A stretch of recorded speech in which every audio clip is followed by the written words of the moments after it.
Nangambo Yejipito Molilie Nangamba Israël Pole Bimie.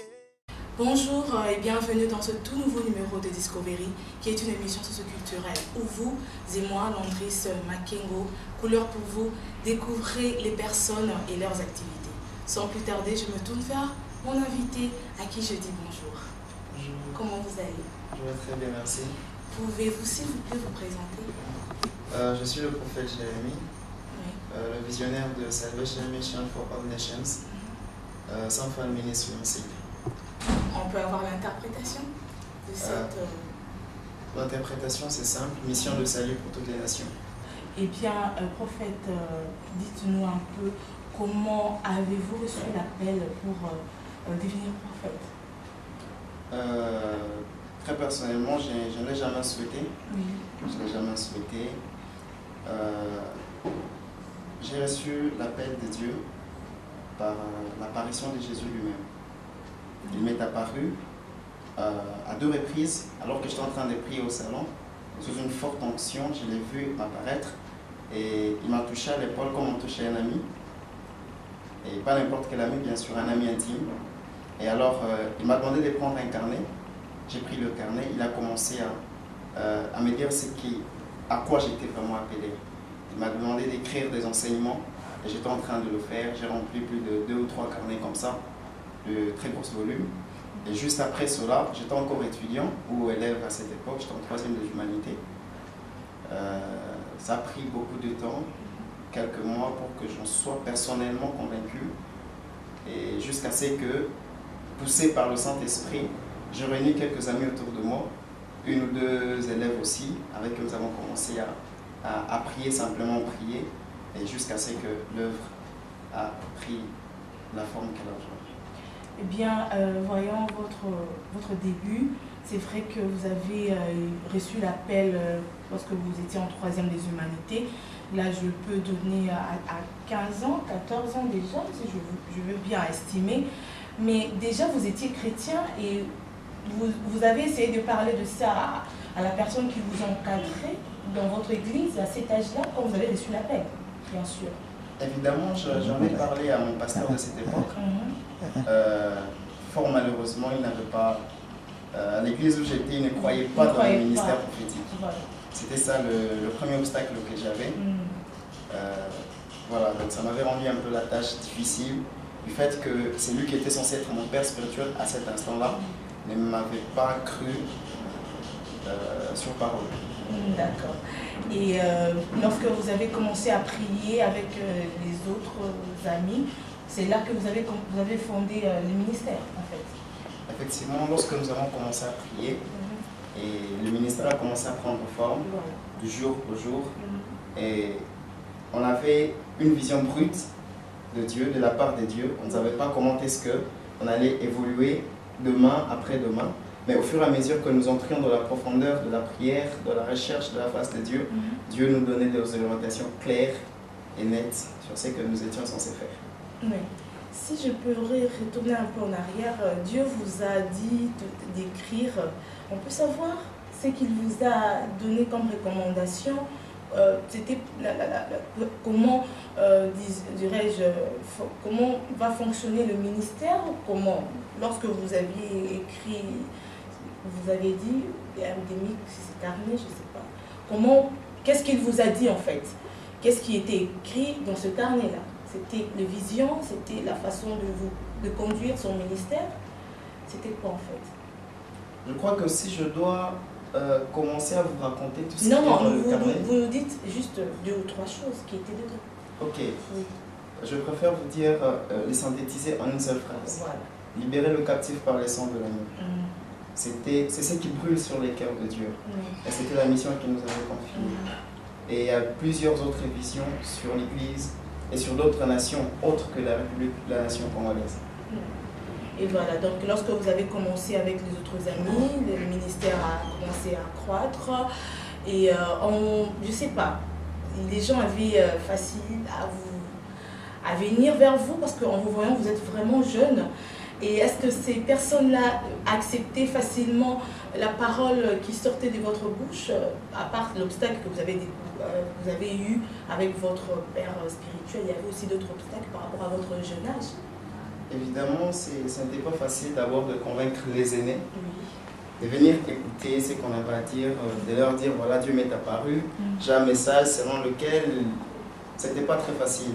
Et vu le jeune âge que nous avions, mais Dieu a fait grâce.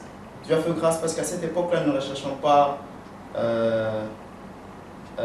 comment je peux dire, nous n'étions pas à la recherche de convaincre les gens. On savait qu'on était enfant d'abord. Si je dis que Dieu m'est apparu, il m'est vraiment apparu. Et le message que nous prêchions, jour après jour, les amis avec qui nous étions, c'était d'abord eux qui ont accepté cela. Ils ont cru, ils ont compris que cet homme, cet ami, nous étions avec lui. Voilà, on faisait avec lui tout ce qu'on peut, tous les gens peuvent faire. Mais maintenant qu'il dit que Dieu lui est apparu, et le message était très clair, et le Saint-Esprit avait touché les cœurs. Ils ont commencé à venir, 1, 2, 3, 4, 5, et après c'était toute une foule de personnes, et en majorité des élèves et des enfants. Vraiment. Et on peut savoir où se trouve le ministère déjà, ici à Kinshasa, ou peut-être que le ministère se trouve aussi en dehors de Kinshasa, mais nous voulons d'abord savoir si le ministère se trouve ici à Kinshasa et à quelle adresse, et aussi si vous avez eu aussi l'occasion d'aller dans d'autres pays, pourquoi pas, ouvrir aussi d'autres sièges ailleurs aussi. Évidemment, ici nous sommes à l'hôtel Cana. L'hôtel Cana, c'est juste à côté de l'école Source de Vie. Et puis à 15 mètres de l'Ofida, sur Royal. C'est là où nous nous réunissons chaque mercredi à partir de 15h30. Nous nous réunissons là-bas. Mais à part ici, nous sommes à Nairobi. C'est là où se trouve le siège du ministère Sainte-Femme. C'est là où nous opérons. Et à partir de là, nous propageons l'évangile en Afrique et partout dans le monde. Il y a une question qui me brûle les lèvres, prophète. L'église, l'église, le ministère, c'est à votre nom ou ça vous appartient ou ça appartient aux fidèles? À qui veut venir chercher son Dieu, prier son Dieu, écouter sa parole? Dieu nous a appelés au ministère. Personnellement, il m'a appelé au ministère en tant que prophète. Et j'exerce ce ministère pour les âmes, pour les autres personnes.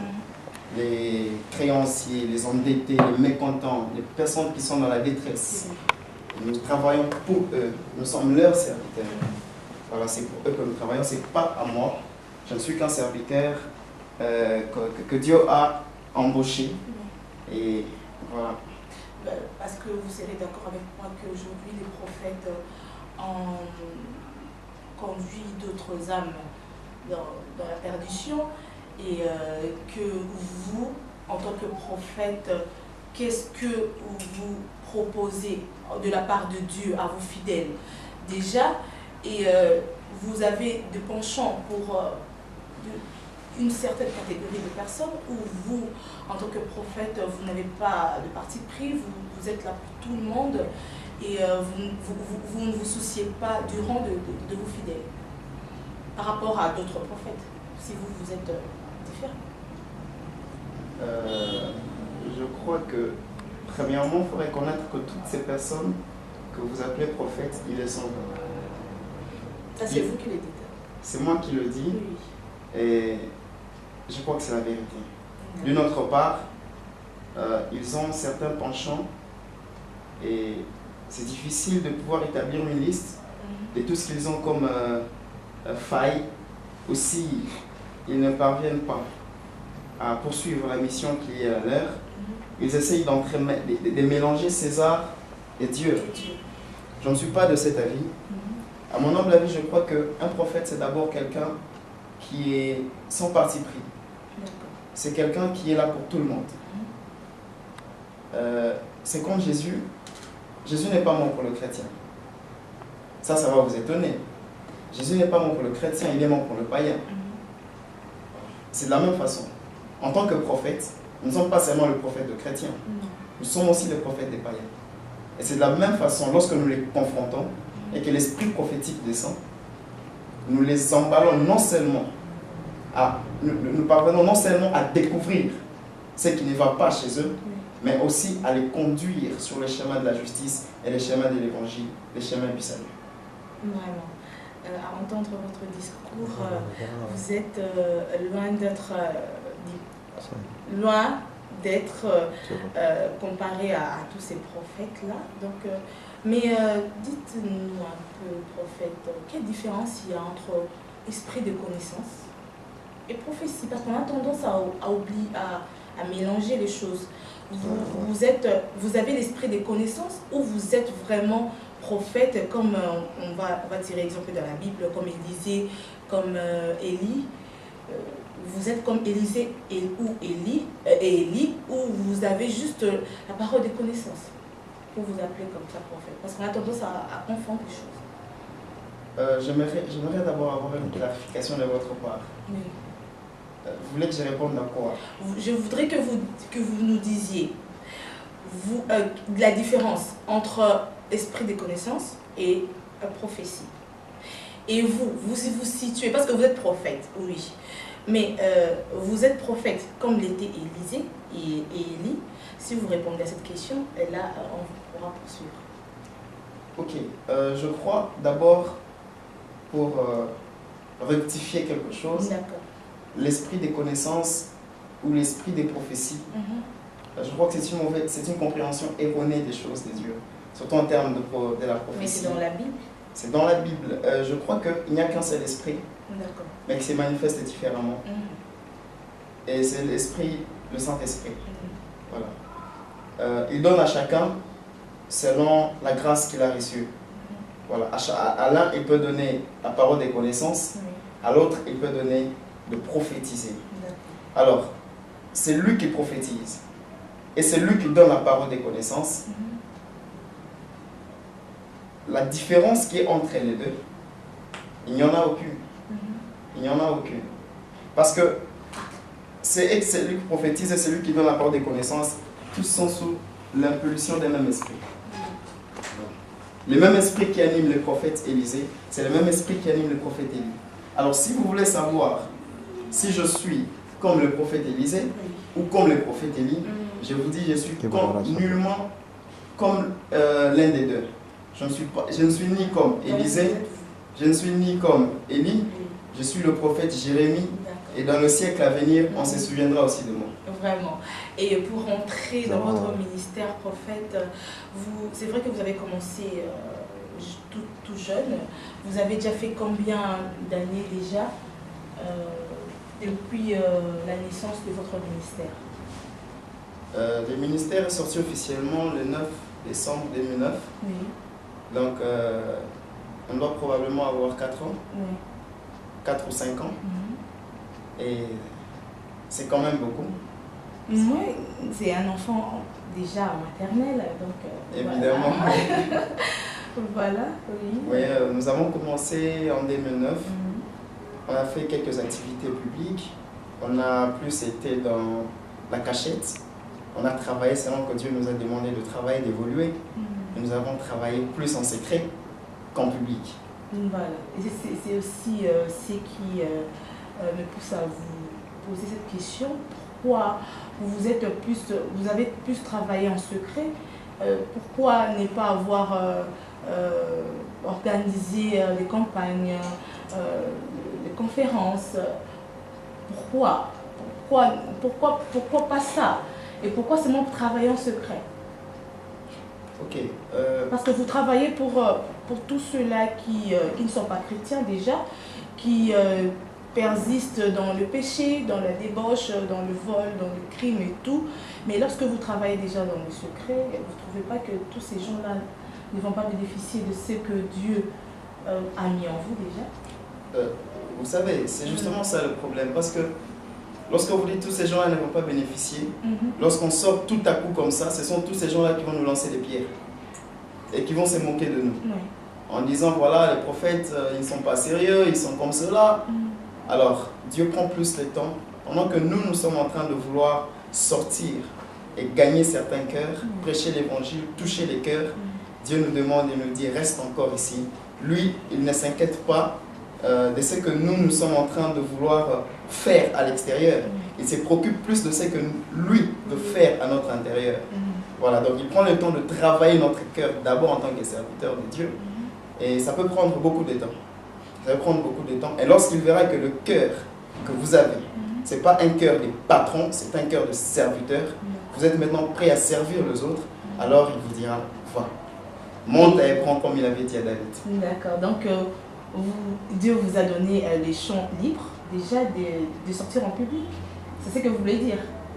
Qu'il vous avait demandé de rester dans les coulisses, maintenant il vous donne le champ libre de faire, d'approcher le public, c'est ça?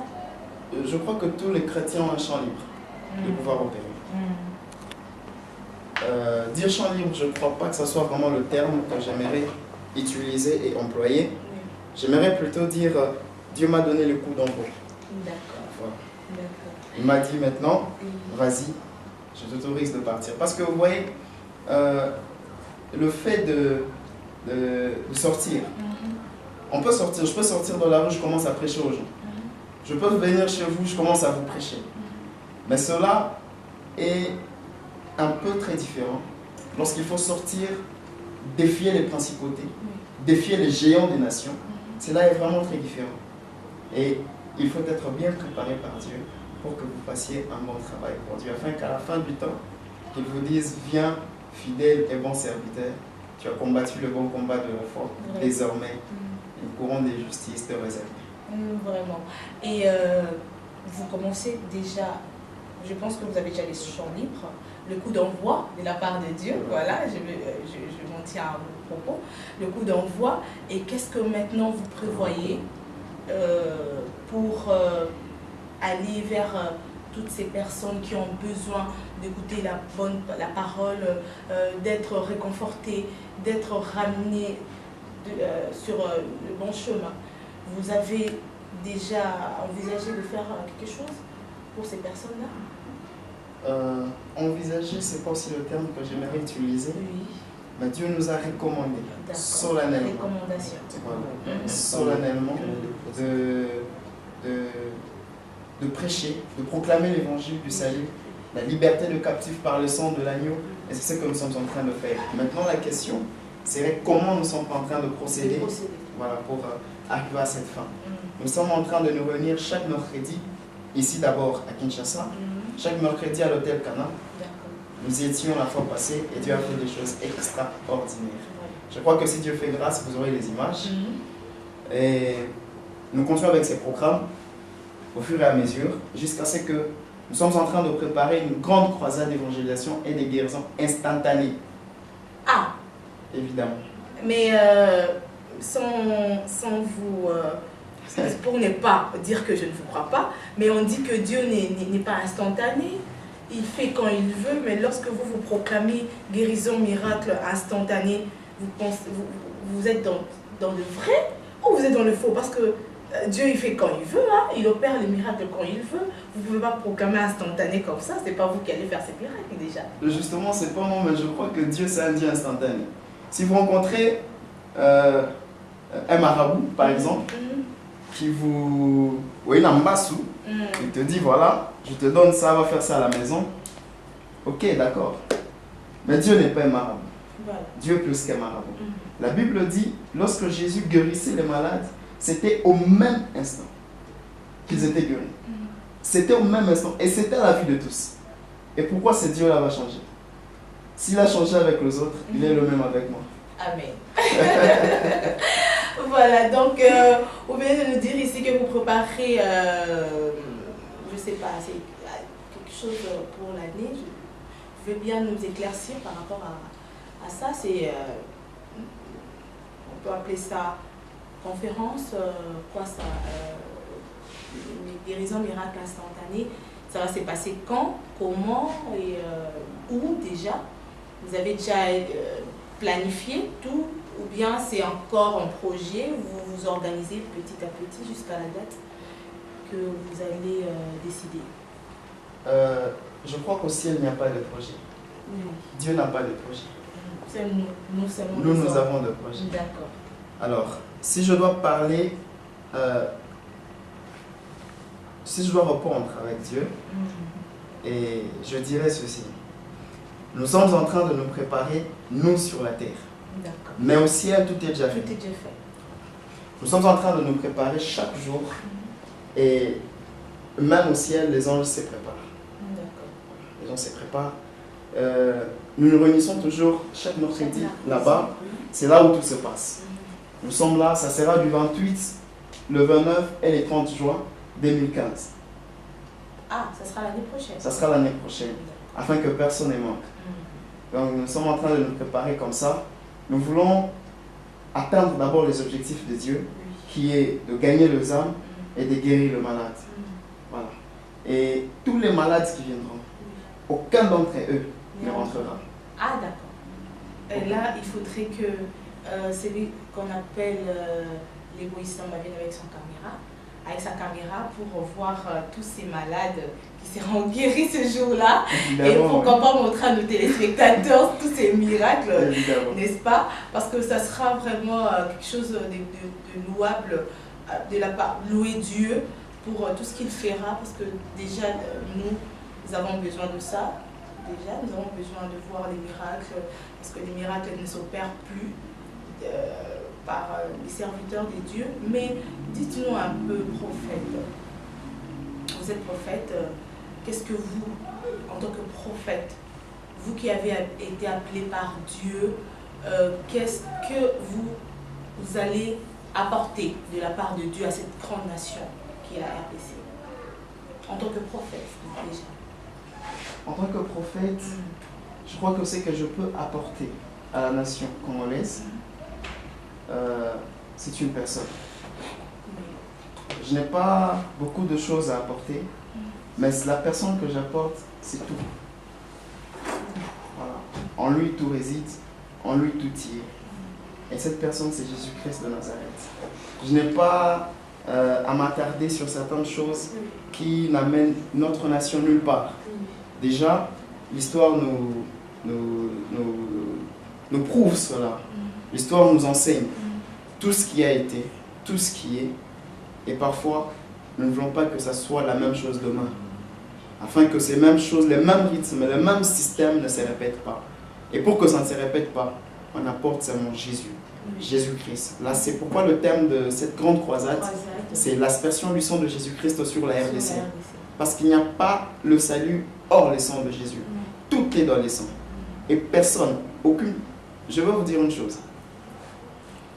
À cause du sang de Jésus, je défie tous les problèmes de la RDC. À cause du sang de Jésus. Les petits et les grands. Je les défie tous. Et à cela aussi, je défie tous les infirmes. Je défie tous les malades incurables. Je défie les sourds. Je les défie tous. Parce que je sais que la Bible dit ils l'ont vaincu à cause du sang de l'agneau et la parole de leur témoignage. Il n'y a pas plus puissant que le sang de Jésus. La bombe atomique est assez puissante pour détruire l'humanité.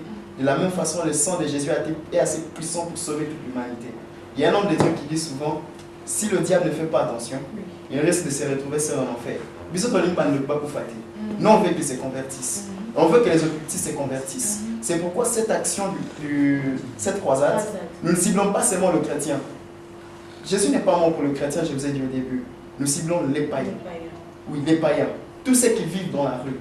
Les femmes qui vendent dans les marchés ambulantes. Tous ceux qui sont mécontents, qui sont blessés. Il faut dire, les femmes violées. S'il le faut, je vais parcourir tout Kinshasa pour ça. Ils ont besoin d'un message puissant et fort de la part de Dieu. Il n'y a que l'aspersion du sang.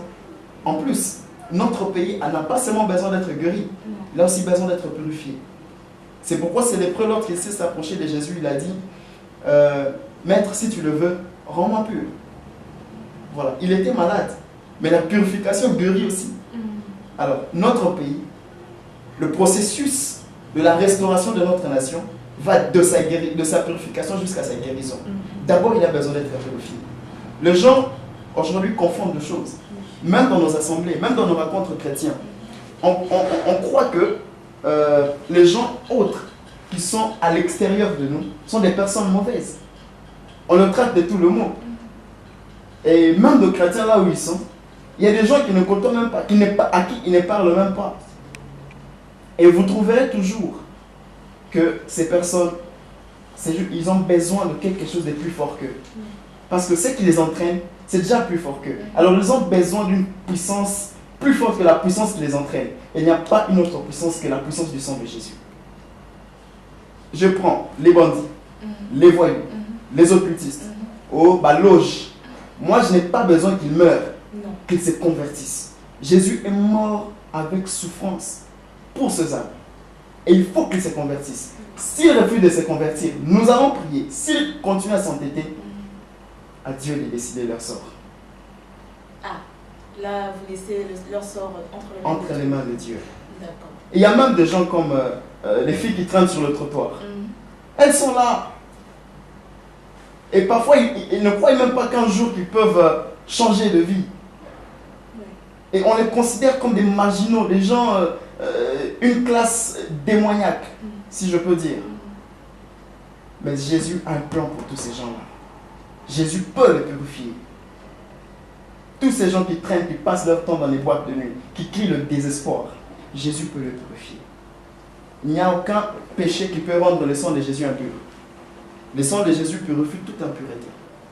Et c'est pourquoi nous élargissons vraiment l'espace de l'attente afin que tout le monde vaille. D'accord, tout le monde boya. Mais avant que tout le monde baille, dites-nous un peu, prophète. C'est vrai que le siège du ministère, ça se retrouve ici à Kinshasa, à Nairobi. C'est vrai que vous êtes encore jeune, vous n'avez que 4 ans. C'est dans vos projets, parce que le projet, comme vous le venez de souligner, c'est à nous et non au ciel de faire ces projets. Vous, en tant qu'homme qui êtes appelé à faire ces projets, vous prévoyez aussi d'aller ouvrir des cellules dans des villages où on ne connaît que fétiche, on ne connaît que sorcellerie, on ne connaît que le mal. Parce que là aussi, on a besoin d'écouter cette bonne parole que vous êtes en train de proclamer ici à Kinshasa, à Nairobi. Mais au fin fond, là-bas, dans nos villages, dans nos provinces, ils ont aussi besoin d'écouter cette bonne parole. Vous ne pensez pas? Évidemment, quand on était en train d'organiser cette croisade, quand le Seigneur nous a parlé, on avait voulu écrire pour la croisade Salvation Mission for All Kinshasa. Mission de salut pour tout Kinshasa. Ou mission de salut pour toute la RDC. Voilà. C'est pour dire que nous ne sommes pas seulement passionnés de nous rester enclavés ici. Je sais qu'il y a un grand travail à l'extérieur. Dieu nous a déjà parlé par rapport à ça. Et nous ne préférons pas les luxes. Nous ne voulons pas rester dans les luxes confortables. Nous voulons aller marcher même dans la boue. S'il faut dormir par terre avec ces gens-là, mais pourvu qu'ils disent « Je reçois Jésus-Christ comme mon Seigneur et mon Sauveur ». C'est ce qu'on attend de voir, parce que beaucoup de nos pasteurs préfèrent Kinshasa parce qu'à Kinshasa, il y a le luxe, il y a de l'argent. Mais dans ces villages-là où on attend cette parole, on attend entendre les miracles, voir les miracles et tout, personne ne pense à eux. Et si vous, prophète, vous pensez à eux, je pense que ça sera une première en RDC déjà. Oui, Dieu cherche juste quelqu'un qui a le même problème que lui a. Dieu voulait faire tomber Goliath, mais depuis toujours, même dans les cœurs de Saül, les intentions, le même courage, le même zèle qu'avait David, la même brûlure que Dieu a trouvé en David, Dieu n'avait pas encore trouvé ça dans un homme. Voilà. Donc c'est ce que Dieu est en train de chercher. Et je crois que Dieu a trouvé cela en nous. Ce zèle-là, nous allons partir. Nous irons jusque dans le fin fond. S'il faut partir, dormir à la belle étoile, eh bien nous irons. C'est pour simplement vous dire que nous sommes Salvation Mission for All Nations, pour toutes les langues, toutes les tribus, toutes les races, peu importe les classes sociales, peu importe les milieux géographiques, nous sommes là et nous avons la détermination d'arriver dans ces recoins reculés. Certaines personnes vous diront ils ne peuvent pas aller là-bas. Pourquoi? Parce qu'il n'y a pas d'électricité. Il n'y a pas comment ils vont se déplacer, comment ils vont ceci. D'ailleurs, ils n'auront pas leur cachet à la fin. Mais nous sommes, ce n'est pas notre priorité. s'il n'y a pas d'électricité, au moins l'évangile peut arriver. Amen. Si l'électricité tarde, la Mhm. parole peut précéder l'électricité. Vraiment. Et avant qu'il y ait l'électricité physique, il faut que l'électricité spirituelle s'allume d'abord. Vraiment, vraiment. Eh bien, merci à vous, prophète. Mais dites-nous un peu, vous collaborez bien avec vos aînés? Les aînés que vous avez trouvés déjà en exercice de la part de Dieu. Vous collaborez bien? Oui, nous collaborons très bien, Mhm. très très bien. Et il n'y a pas cela qui ne vous cause pas de problème, des embûches? Parce qu'on sait qu'entre vous déjà qui nous encadrez, il n'y a pas d'amour. Donc ça m'étonne à vous entendre dire que ça va avec vos aînés. Bon, ça va parce Mhm. que je les considère d'abord comme mes aînés. D'accord. Je leur donne le respect qu'ils méritent. Mhm. Je considère l'onction qui est sur eux. D'accord. Je ne peux jamais, jamais un seul jour porter la main sur un oint de Dieu.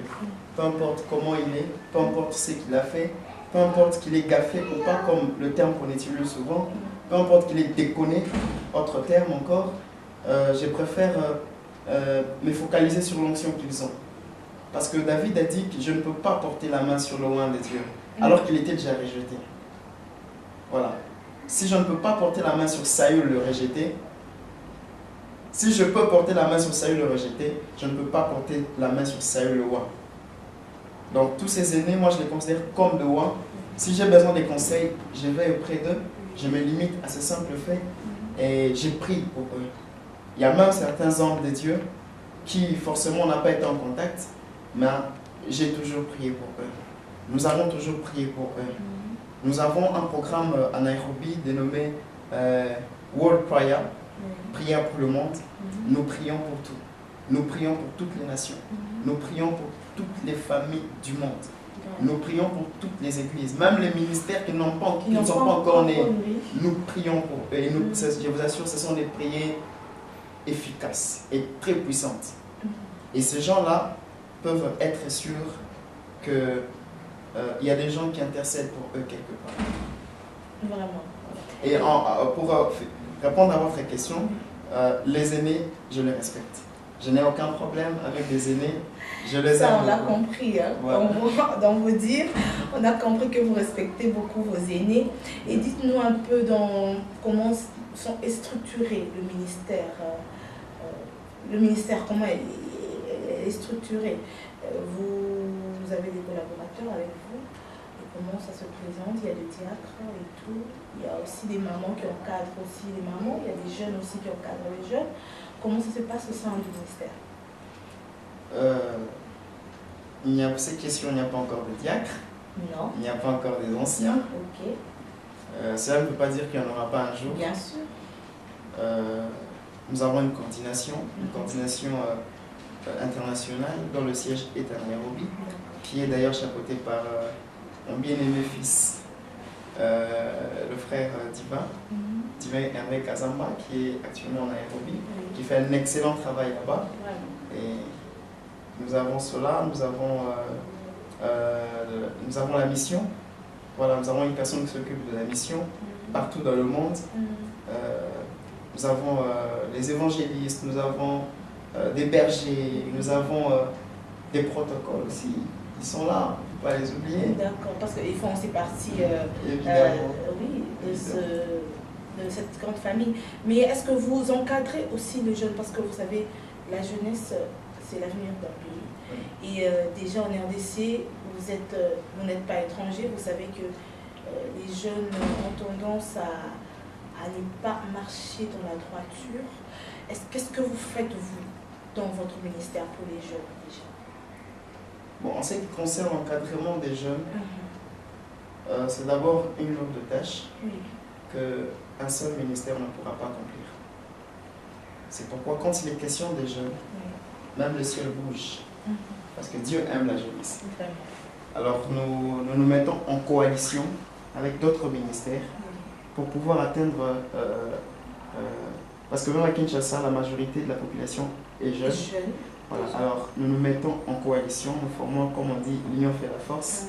Et afin d'atteindre le plus grand nombre des jeunes, Nous sommes à Commissaire Kinshasa. Nous travaillons ensemble avec le berger Gatz, qui est le visionnaire du ministère évangélique de la Mèche, qui est à Beaumarchais. Il fait un excellent travail là-bas et nous nous réunissons ensemble avec lui. Selon les directives que Dieu nous donne, nous essayons d'atteindre beaucoup de jeunes. Vous avez déjà eu combien de jeunes déjà? Combien de jeunes? Vous avez commencé à sensibiliser, à approcher ces jeunes. Vous avez déjà eu combien? Parce que déjà, quand vous donnez l'exemple du berger Gatz, je ne sais pas, Beaumarchais, je vois déjà Beaumarchais et tout. Donc, vous voyez, vous serez d'accord avec le point chaud déjà de notre capitale. Et c'est déjà pratiquement toutes les jeunes de Kinshasa qui s'y retrouvent pour, vous voyez, se divertir. Et lorsque lui il est là, il a déjà eu, vous en collaboration, combien de jeunes déjà que vous avez eu à remettre sur le chemin de Jésus-Christ? Bon, il faut dire d'abord que nous sommes venus il n'y a pas très longtemps, nous, en tant que Sainte-Fan. Nous avons commencé cette collaboration. Alors, je ne peux pas dire qu'il fait un plus grand travail, plus que les autres, parce que c'est lui qui gagne 2 jeunes et c'est lui qui en gagne 100. Tous sont au même pied d'égalité devant Dieu. Ils font un même travail et il faut tous les féliciter. Mais déjà, si ça tient qu'à moi pour donner mon avis sur le travail que j'ai déjà trouvé sur place, je vous dis que Beaumarchais est sauvé. Amen. Je vous dis que Beaumarchais est sauvé. Okay. Cet héros de la foi, ce grand homme, il accomplit un travail, je vous dis, que certaines personnes n'ont pas pu réaliser. Et que lui, grâce à Dieu, il est en train de le réaliser.